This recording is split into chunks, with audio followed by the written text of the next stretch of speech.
Man's chief delusion is his conviction that there are causes other than his own state of consciousness.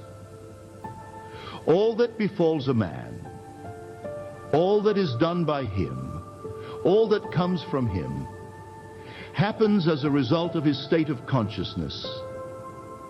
A man's consciousness is all that he thinks and desires and loves, all that he believes is true and consents to. That is why a change of consciousness is necessary before you can change your outer world.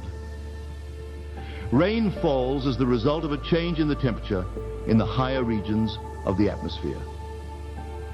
So in like manner, a change of circumstance happens as a result of a change in your state of consciousness. Be ye transformed by the renewing of your mind. To be transformed, the whole basis of your thoughts must change. But your thoughts cannot change unless you have new ideas, for you think from your ideas. All transformation begins with an intense, burning desire to be transformed.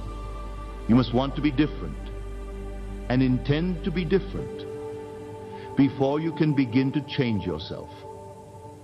Then you must make your future dream a present fact. You do this by assuming the feeling of your wish fulfilled.